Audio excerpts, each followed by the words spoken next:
So it is. And so it is. If you have your eyes closed, you're welcome to just keep them closed. And just allow for yourself to tune into the way and how you're breathing right now, and perhaps even feeling your breath bless you as these prayers land within your body, within your space.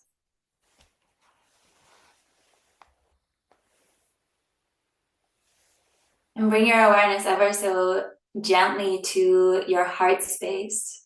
And you may imagine or feel as though you had a nose in the center of your heart, and breathe in from that space into the center of your heart. And then exhale out from the center of your heart. And really just do this a few times in the natural pace. And you might notice your breath naturally deepens when you bring your awareness there. That's fine. My suggestion for working with this technique of breathing in your own pace is to adjust the length of your breath. So you breathe in for 4 and out for 6.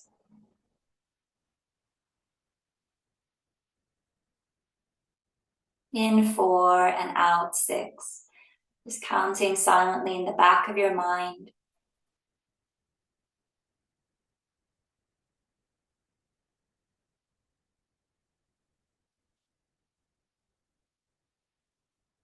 And as your breath enters into the chest, you may sense and feel how you're not just breathing forwards, but really breathing in a 360-degree field around you.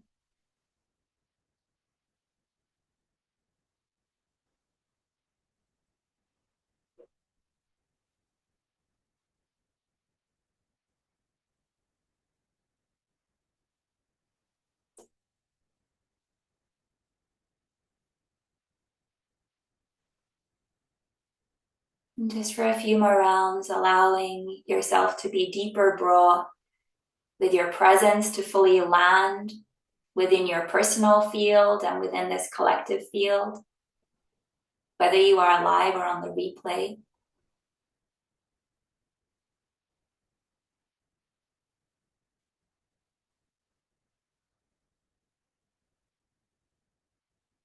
I'll guide you through one round of connecting to the heart of the earth and the heart of the sky. So just exhale out all of your breath now. You may exhale out all completely. And now breathe into the center of your heart. And exhale all the way down like a grounding cord, all the way down into the heart of the earth. And then inhale into the heart of the earth. Trust that you know where that is. Your heart knows how to connect to the heart of the earth. And as you exhale, allow her love and her radiance and her abundance to rise all the way back up to your heart. And then breathe one breath fully, deeply into your heart. And this time with your exhale, allow for your awareness to rise all the way up to the heart of the sky. And then breathe into the heart of the sky, the protection, the love, the light. Exhale all the way down, receiving this solar force, this life-giving force. And then just one deep breath into your heart space.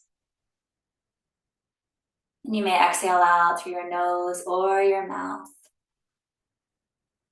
And just take one neutral breath or a sigh if you feel like that is supportive right now.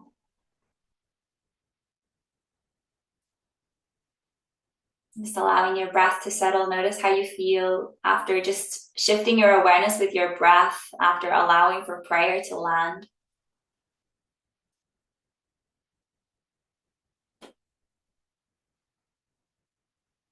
And you're, of course, welcome to stay with your eyes closed if that feels good to you. Just really taking your time. When you feel like blinking your eyes open, you can. And it's quite nice here if your eyes can first land on something that is not the screen before you then organize your awareness and your gaze to meet the others here in this space.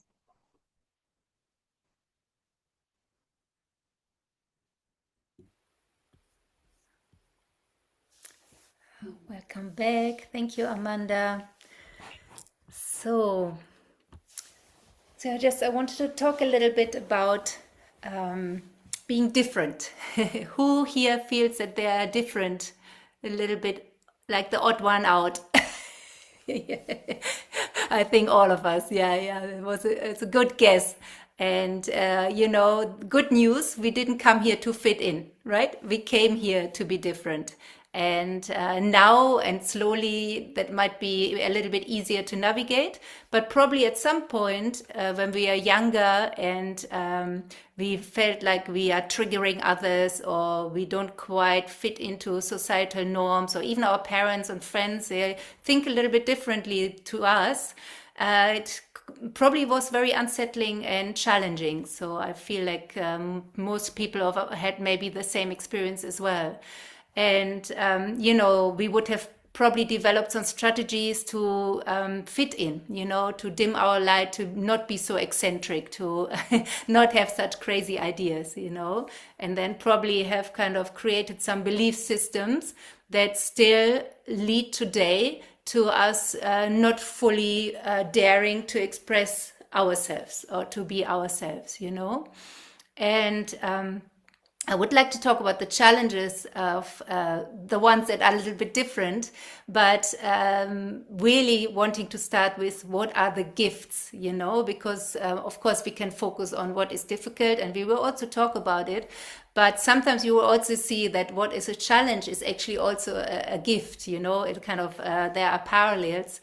And it's really nice to start with like really recognizing how this being different and the abilities that you have, how precious they are, and then it's maybe a little bit easier to deal with the challenges. So I'm just gonna go through like a few points, and also after that, maybe if you feel like something I haven't mentioned, then feel free to say, yeah, I feel this is a gift that I see in myself or I've witnessed in others as well.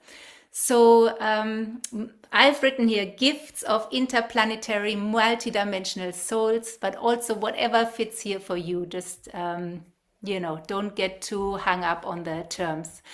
And the gifts are really, that we are highly sensitive souls, so we are empath, we are probably natural healers. We have like an inner knowing of the interconnectedness of all, you know.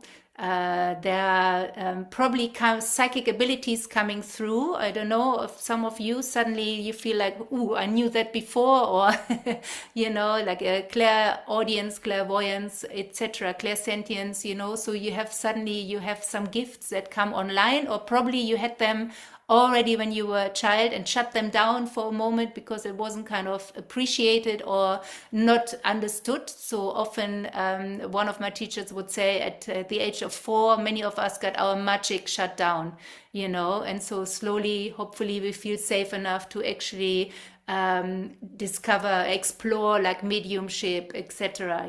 Many of us might be channels, like some people say everyone channels all the time anyway, but you might receive star wisdom that you can bridge here, anchor it into onto the earth, and with that, like really helping not yourself only to remember, but many others too. Always, these kids, and Amanda will talk about this a bit more, that they seem wise beyond their years, where you think like, they are 5. Where did that come from? I had to do 20 years of yoga to or meditation to get that insight, and they just come out with it, So wise beyond their years. Or we, I will just say we, there's an awareness for protecting Earth, an environmental awareness, and then really kind of like caring or trying to care as much as we can for our environment. There's often you meet these souls and it's a lot of light or a magnetic presence, you feel their auric field, or you might have reflected that where people say, I just feel I want to spend time with you. When I'm with you, I feel much better. You lift me up just by being with you, that is often the case. especially the third wave. From the third wave, if you don't know what I'm talking about, Google Dolores Cannon, the three waves of volunteers and the new earth. And the third wave, especially they are the new children, considered the new children. They already hold the consciousness of the new earth. They come with an upgraded DNA already. Whereas the first and second wave, I would consider myself second wave. I'm born in 75. For us, it was a little bit of hard work to be able to hold this consciousness. Anyone born from the 80s, they would hold already the consciousness of the new earth, right? So and also it feels like every generation comes with a higher frequency. So my teacher, actually funny, second time I think of him now, his name is Keith Wilson, the chocolate shaman, you might know him. He would always say, like, he died when he was in his 70s. And he said when he like did his spiritual, when he started his spiritual path, it was like he had to do it all by foot, you know. It was really hard work and getting anywhere. And then, you know, the next generation had like trains, and then the next generation had horse-drawn carts, and then trains, and then cars, and now the next new generations, they have spaceships, you know. So and healing is like instant, you know. So that's why, like, the first wave, for example, those who are now in their 80s, they would have maybe taken a long time to remember. It was a lot of inner work to be done to remember why they came here. And there are actually also not so many, you know, but feel maybe, you know, some people in the 80s, 70s, where you think like, wow, they are really ahead of their time, you know. So they are most likely, I understand, at least first wave volunteer. What I have here, yeah, so definitely what comes that we are way showers and paradigm shifters. So I include all of you here. I want to also empower you. You know? If you think now like, no, I'm not like a paradigm shifter. Yes, you are, because you are sitting in a course, in a call for star seeds, you know. So you are a paradigm shifter. You wouldn't be here otherwise. So also give yourself a bit credit of like the forward thinking and feeling that you are doing. Another gift that it's the remembrance of who we are and where we come from comes easier to us for sure. There's a big love for animals, you know. I don't know if you can, yeah, same here, especially dogs in my case. So, and I have this here as a gift, rejection of authority figures and old systems. And I have it also as a challenge, of course, but I have it as a gift because, you know, like we need to, it's time to not follow those norms that don't work anymore and those old structures, you know. Doesn't mean that we have to like rebel with like force and violence in the streets. It means like we have to make other choices, new choices, yeah, new ways, choose different ways rather than following along with what hasn't worked for a long time and obviously is not working anymore. You know, we would all agree on that, right? So with that all said, is there anyone who says, there's something else that you didn't mention? Then I would really love to hear anything else as a gift you would say that I didn't mention. Oh, Em, I'm looking at you and then it came to me. Creativity. I was gonna say Yeah, that. yeah. Being Creativity. creative all the time, like, or Yeah, wanting to be. yeah. Intuitive, creative. Yeah. Anything else?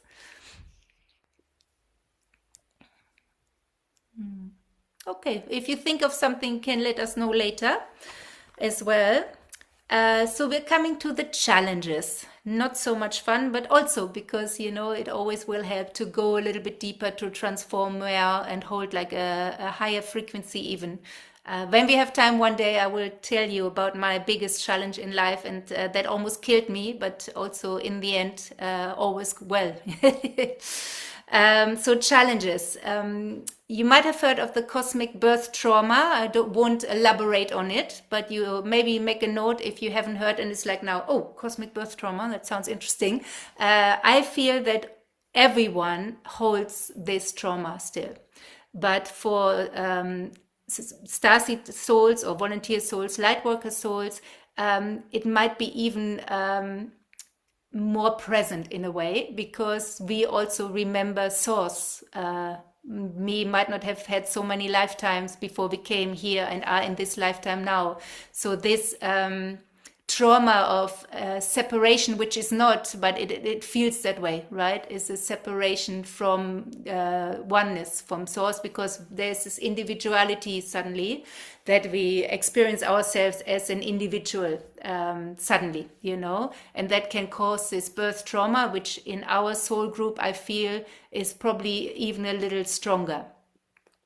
And also, it might be that we have memories of other lifetimes or other dimensions where we had quite a high vibrational, living on a high vibrational planet or civilization, where when we remember that and we are here now, it might feel a little bit like a loss being on this dense planet. Yeah.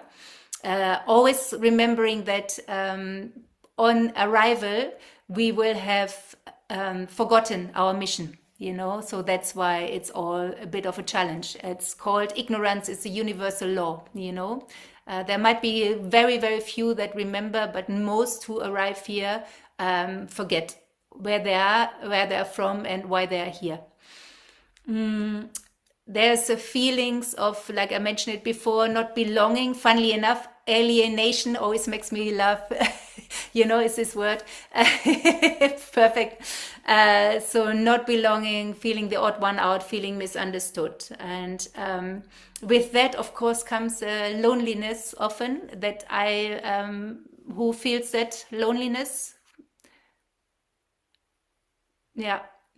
So it's very common in our soul groups that we have a home, because of that, a homesickness. We yearn for home. Even we don't know maybe what is a home planet or is it source, but what we are yearning for, I feel it's a frequency that we are missing here, and that we might find in some groups or with some people we have this, but generally in the mainstream society we don't have it. So it's a missing of this frequency, homesickness. And being so highly sensitive, of course, is a challenge as well. As much as it's a gift, it's a challenge, because we can't be in with a lot of people. Too much noise, chaos, it's all too much, So it can be a massive challenge to even go for like a birthday dinner with more than 3 people, So I don't know if you agree. It's terrible, isn't it? It's no fun. It can be very challenging. What's also challenging is to see the state of the world, the state of affairs, what's going on. And now I'm feeling a bit better, but I actually had I really lost hope at some point, because of holding the, talking about New Earth and doing all the things. And then at some point I thought, oh God, we should be a little bit further along, so there comes like a little hopelessness sometimes. And with that, and Amanda will help us with that a little bit, can be that we withdraw our energy here, so we, rather than descending, which it's all about arriving in the body, we might pull our energy away from it. And that's can be difficult, because we're here to be in the body. So if we hover above it, then we will feel very ungrounded, unstable, unsettled, but also we will probably have some physical symptoms of, digestive problems, skin problems, the body asking for attention. You have a body, feel me, So that's why, it can be a challenge, because we don't feel safe. We don't feel safe to be in the body. We don't feel safe to be on Earth. And so sometimes, we need to find ways. I will talk about it in a moment, to really find spaces where we can feel safe to be ourselves. Another thing that I only discovered today, which is very obvious actually, is the high expectations we have on ourselves. Now we discovered, lots of people write to me, I think I'm a Pleiadian starseed, what now? Exactly. Now we discovered, we probably are an interplanetary soul. What now? What now? And we have almost a pressure to find that purpose. What are we meant to be doing with this? So I'm meant here for a mission and I'm not doing it, and then we're kind of criticizing ourselves and being hard on ourselves. And then just remember, you are here. This is the main thing, that you are here on this planet in your body. If you then go and write books and hold workshops, and great, or write beautiful music, great if it's your highest excitement. If not, you are here, it's enough. Yeah, you are here, it is enough already. You are your purpose. Yeah, everybody got that? You are your purpose. So more you are seeking and pushing yourself and being hard on yourself that you're not doing what you're meant to be doing, so less you are doing your purpose, because you're taking yourself out of your unique frequency, because you are worried, you are not relaxed, you are ungrounded, you are putting pressure on yourself. So that is, you're taking yourself away from your purpose. Yeah. So just a little nudge. And then again, rejection of all systems can also be a challenge, right? And rejection of authority figures. And one more thing here, it can be really hard to find a partner. Because only if you find another volunteer soul or lightworker soul, it can work. Otherwise, it's going to be very jarring. And so many of us stay alone, or we had one run with a marriage I've had, for example. And I think he was actually a volunteer soul, but we hadn't discovered it then. So timing was off. And also, especially first and second wave, don't want children. Often they don't want children because they know that it will create karma and bind them to earth. So they just want to be here, get the job done and leave, Third wave, which Amanda is of, third wave, that's different. They have children and raise beautiful starseed children. But first and second wave, of course, there are some also have children, but the general kind of decision was not to have children. Any challenges that anybody would like to add that I missed out?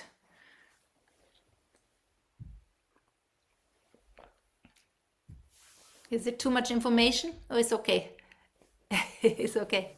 Good. I was just gonna say the fear of not being understood or not loved. Mm-hmm. Yeah. And taking the risk to not be understood by people around, family or whatever. Very true. Thank you, Em. Yeah, thank you. Okay, so little bit about support and what is helping, because this is why we're meeting. We can support each other. And the main thing is your mission or our mission. It's not an individual mission, it's a collective mission. Yeah. So this is like everyone is sitting somewhere, Croatia, in the US, Canada, and and it's like feels a little bit, can we just be together? It would be so much easier. But we're not yet, or some communities are there. It's also sometimes problematic community living. But, we're all kind of sitting different points on Earth in a way and trying to do this mission in a way, So let's find ways to connect. And where you are, and I know some of you already do it, like gather those who resonate, and it doesn't matter what you do. Talk, drink cacao, do some oracle cards, dance, do yoga, go for a walk, it doesn't matter. Gather people. It's really time to connect and not be the lone wolves that we were for a long time, It's enough with that, I feel. Yeah, exactly. Then, of course, inner work will really help to arrive here, right? If we hold this trauma, trauma can always be transformed into beautiful wisdom and loving power. So inner child healing, womb healing, ancestral healing, whatever kind of feels that resonates, do that, Just really work on yourself. And hang on. Yeah, as I said before, anchoring your star wisdom here on Earth, that will also really help, because your remembrance will become a bridge for others to also remember. And very important, and we will do that in a moment, is grounding. Yeah, grounding. It's probably like all the new age kind of, which I'm also part of. I have nothing against that. But it's a lot from the heart up, higher chakras, you know, and we're forgetting all of the lower chakras and the womb space, the power center, the hara. And it's really about everything, like connecting, growing down the roots, and honoring our shadows and the demons and all that we are holding, maybe in, especially in that womb space, in that hara. It's like it's not that we can't co-create the new earth when we still have inner child wounding, you know, but it's important that we are aware of it, that we embrace it, that we hold it, you know, and we just like fully embody it in our full humanness, step over this threshold into the new, not just like as a visionaries, but in full humanness. And with that, of course, a little bit more practical, regulate your nervous system. You know, what practices do you know to regulate your nervous system? Yoga, meditation, breath work, self-care. You know, my friend Jana and I were laughing. It's like half a day is already taken up with like doing all the self-care. And then maybe do work a little bit, and then, you know, so, but this is work, you know, care for your body, care for your spirit, your soul, your emotions, be creative, paint, write songs, sing, and very important, tune into the rhythms of nature, the cycles of the moon, the seasons, maybe follow the wheel of the year that they do in the Celtic tradition. The spring equinox is coming up soon, so this is really gives a lot of hold. Nature walks, rest and sleep, and again, permission to be human. Yeah, permission to be human. Like, yes, you're a starseed, but you're also human. So be ordinary. Yeah, allow yourself to be imperfect, to be ordinary. It's totally fine. It's actually good, you know, sometimes to just do something kind of ordinary, something normal. And yeah, mainly, and that's the last point, is like remembering why we are here and that our presence matters. You know, that really helps to know that everyone's presence matters equally. You know, all of your presences are important. And last thing to say again, that you are your purpose, you know, and we're really grateful for you remembering and for your service here on Earth. And now I hand over to Amanda. Thank you, Amaima. Amazing. There's an image that came to mind that I want to share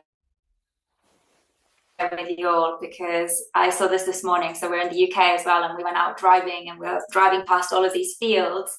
And this ties into how Jemima was saying, and all of us were raising different, feeling different, and perhaps resonating with this idea of being the black sheep in the family, or in the community or friend circle, or all of these things. And oftentimes we may then think that the black sheep is the loner somewhere, like, you know, on the other side of the fence, or just like somewhere else. And this image that I saw was, it was really peaceful. It was like 6 a.m. in the morning, and this like beautiful mist, so peaceful field. All of the sheeps were like lying down in a circle, all the white sheeps, and a black sheep in the center. And that just like really stood out to me. And I was like, the symbolism in this is amazing. So I just felt like sharing it, because it really came to mind here. And not like from an ego perspective, but from the importance perspective.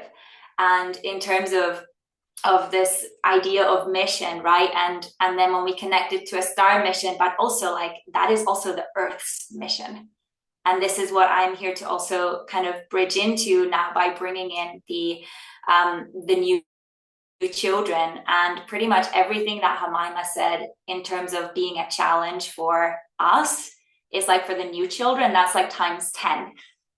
And like realizing that is also so big when it comes to then also recognizing our responsibility as guardians. So I'm going to speak about guardians, because whether or not you are like by blood a mother or father, we still are like the older generations to the younger ones that are coming in, right? And really, yeah, recognizing that level of sensitivity, and to be able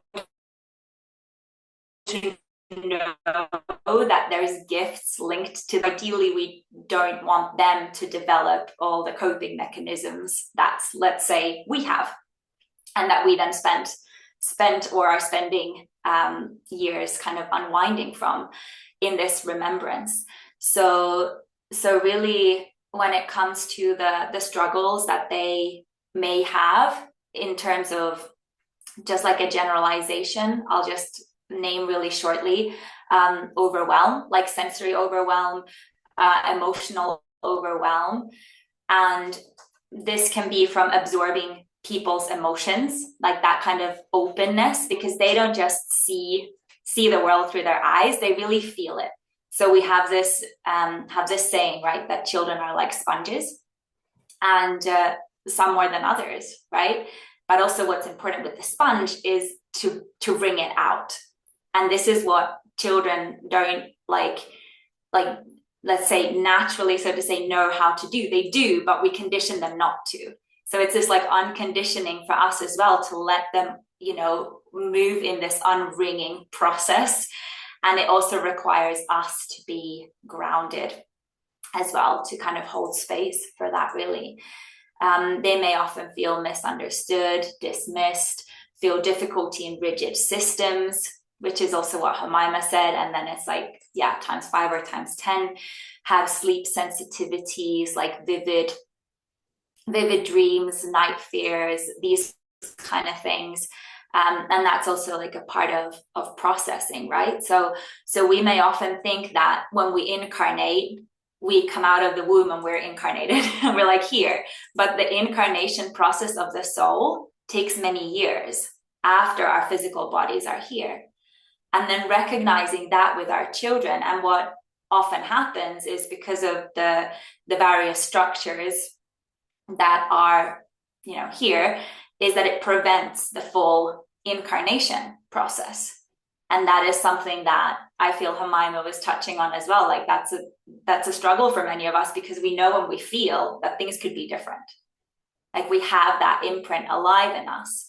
And to be able to be there for these children as well is to support this incarnation process to take place in the organic, natural way. That is something that, at least like I believe, is the natural process really of incarnation. But then there's various things that, you know, come in to hinder, and that of course then creates various challenges as well. And one of the biggest things that I also want to tie in here that can be a challenge for these children, right, and for children in general, is hanging around a lot of overstimulated grown-ups. So, like, that being said, it's like they have, you know, for many of them, right, there's differences, but there's this like connection and expansiveness and sensitivity. But in that, there's also the knowing that their auras aren't fully developed, so to say, like and many, you know, teachers and teachings back this kind of theory up as well, when it comes to the aura, that the children share the mother's aura until they are about 7. So that could be like plus minus.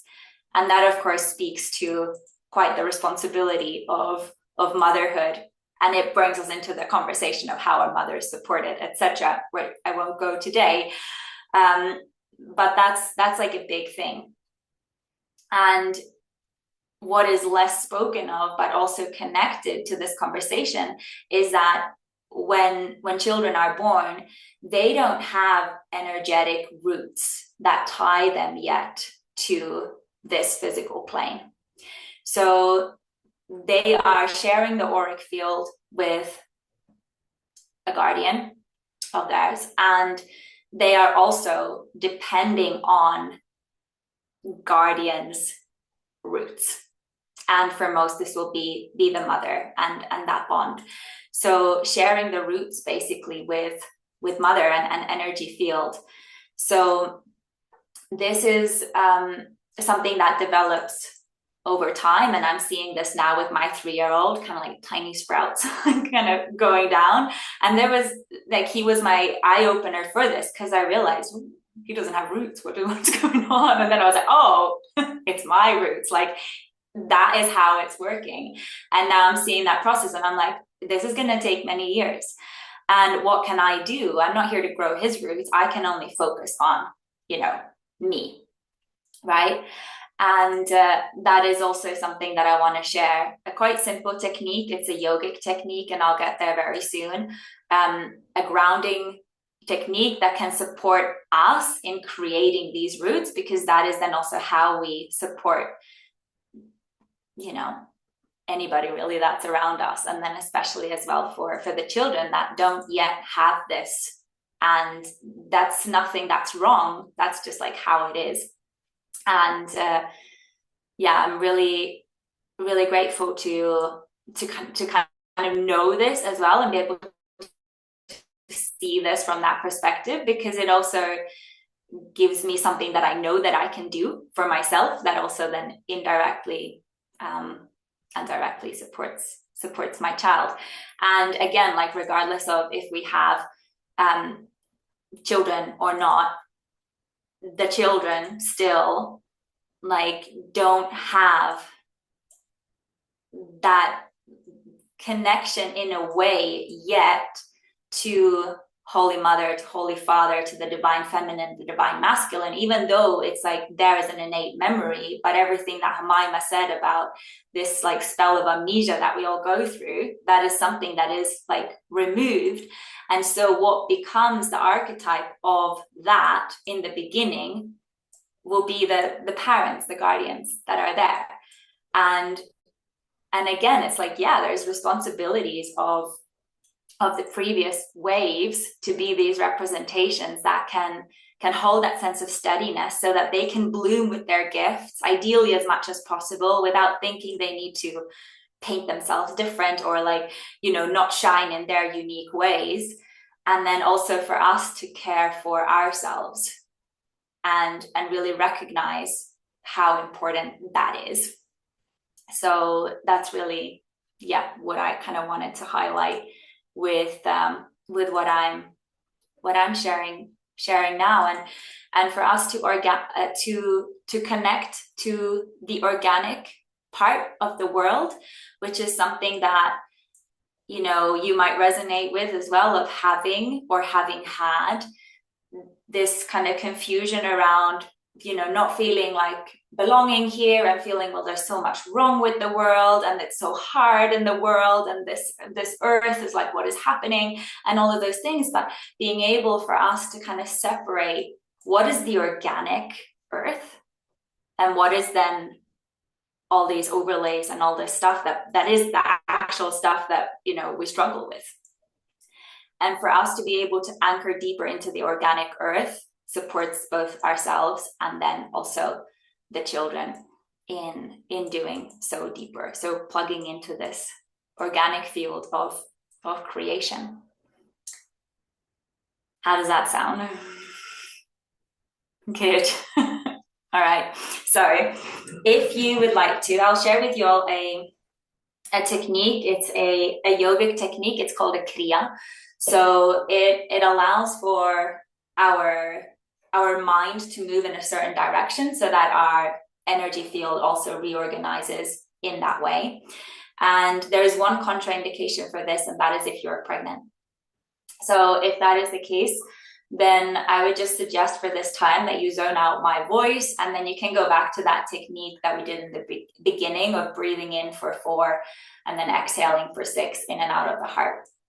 And so the reason that this is contraindicated for pregnancy is that it brings our awareness like down, and it supports this downward moving flow in our bodies that reduces anxiety, that reduces overthinking, overanalyzing, being up here or even like out here.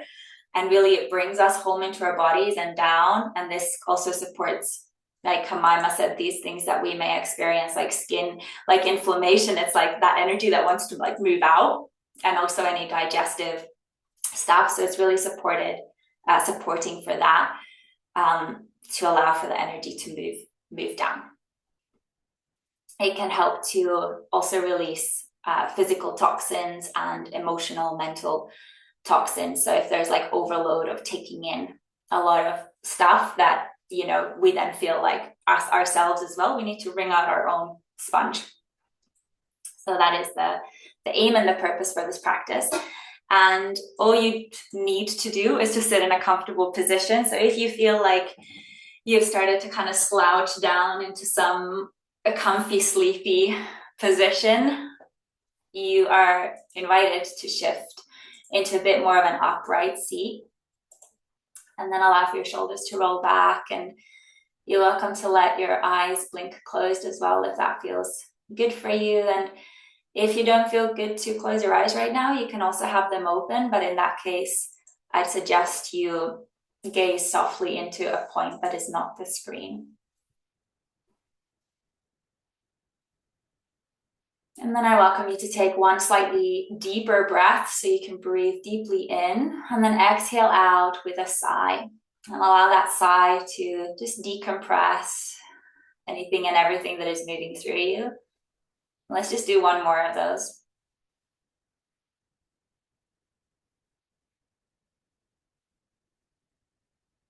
Really nice. If a yawn comes, let it come. Just regulating the nervous system.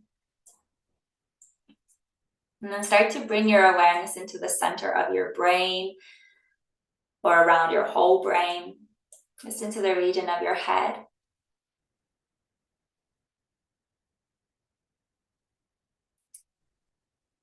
And begin here by gathering into this space any toxicity in the form of any mental, physical, emotional energies in the space of the mind that you feel is like overwhelm. You feel it's not of yours to have to deal with.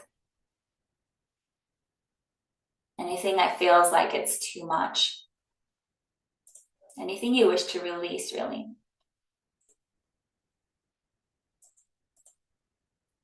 You may start to sense this like a cloud.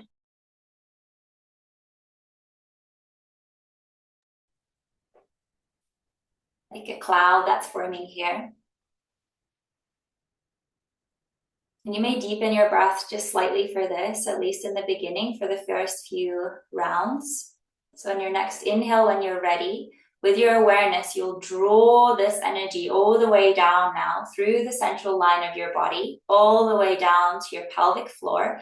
And just pause here at the top of the in-breath, awareness of the pelvic floor, gathering all of these energies here. And with your exhale now, release it out from the pelvis and all the way down into Mother Earth. So in the core of the earth, there's like a fire here that alchemizes. And then bring your awareness back up to the crown of the head, and you'll reconnect to any of that stuff or overload that feels like it's ready to be released.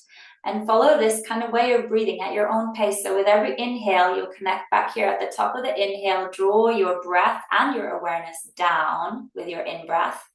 And you may pause with your awareness at the top of the breath, at the pelvis, just for a brief moment, really gather, collect it to a singular point, and then exhale and release it. See and feel it release down into the earth. And however far you go with that release, just trust that it's being taken care of and continue your own way. So back to brain, center of the head. Draw your awareness down with in-breath, briefly pause at the pelvic floor. And with your exhale, this is where from that singular point, that concentrated point you release it down. So I'll give you just a moment to practice here.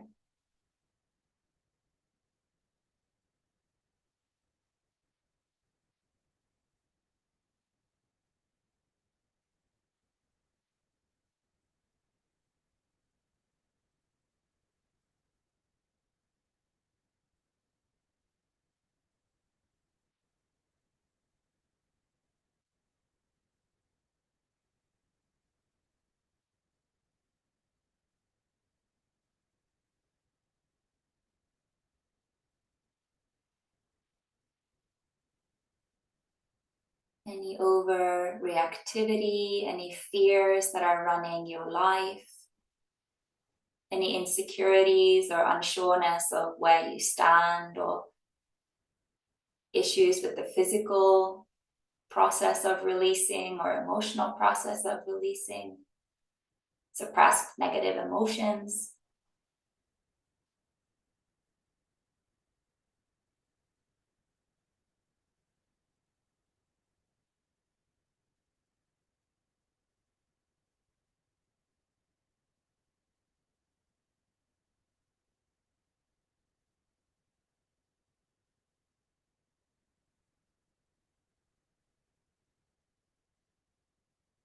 And if possible today, see if you can relax slightly deeper into the technique.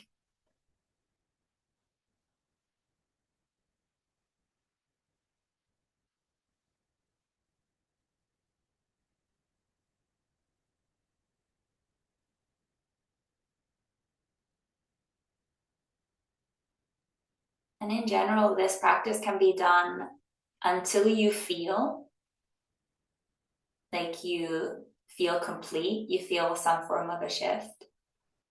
You may already feel that. And if not, that's okay as well.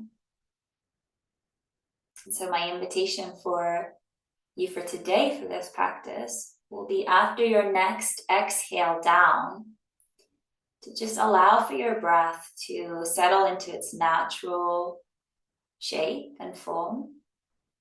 And allow your awareness to stay in the region below your pelvis and down into the earth.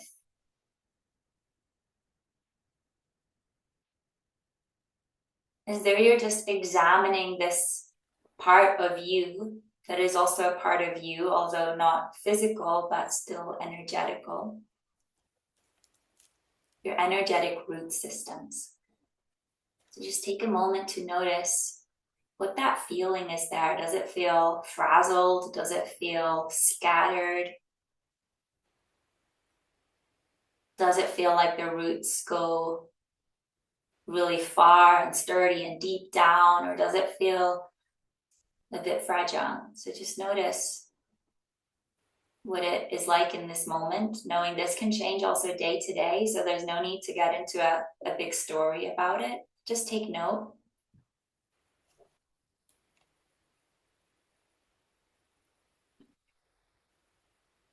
And then I'd love to offer this moment for you to really hold this prayer in your heart, that your roots connect with conviction, with strength, with humility, all the way down to the heart of the earth. You may even take a time here to just be creative with this process, as though you are a gardener here and doing any reorganizations, or simply witnessing.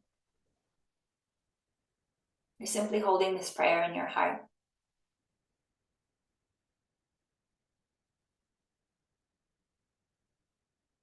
And so perhaps you even feel the roots turn gold or silver, or change color or form. And if you feel, I don't know, I can't see anything, nothing is shifting, that's okay too. Just really hold that intention in your heart and your awareness in this way.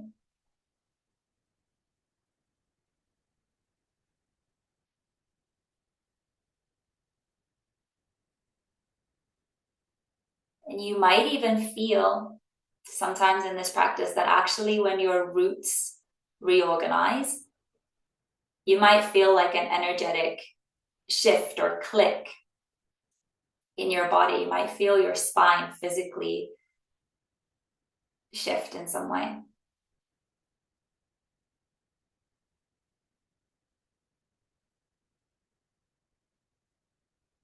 So wherever you're at right now, if it feels good, you may bring one hand to your heart and the other over your hara, your lower abdomen.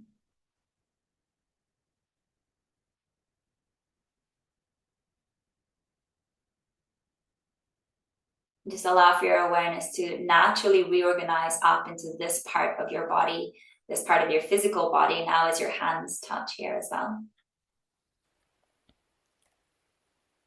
Let your breath be natural. You can slowly let your chin lower down. You can blink your eyes open when you feel ready. Roll your head around to your shoulders.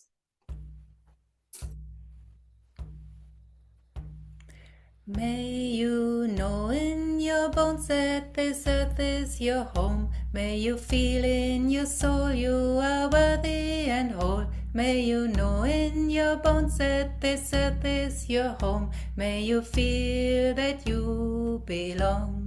May you know in your bones that this earth is your home. May you feel in your soul you are worthy and whole. May you know in your bones that this earth is your home. May you feel that you belong. May you know in your bones that this earth is your home. May you feel in your soul you are worthy and whole. May you know in your bones that this earth is your home. May you know that you belong. May you know that you belong. Thank you, Amanda, my love. Thank you, thank you. Welcome back, everyone. So we have a little moment. Amanda, do you need to go or? I will in a few minutes. Okay. Yes, Okay. unfortunately. But I want to say before I do have to go that I will tune into the replay because I want to be able to tune in case you do shares here, Hamima. Do you want me to help out with anything now? With the shares? Yeah.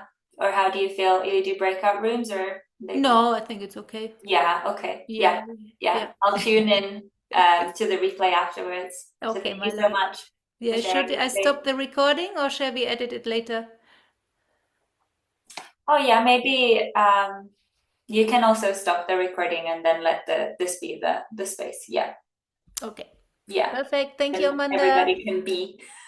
Sharing for your little star seed. Yes. Thank you, love. Thank you, everybody. No, If you feel a bit more grounded. we do.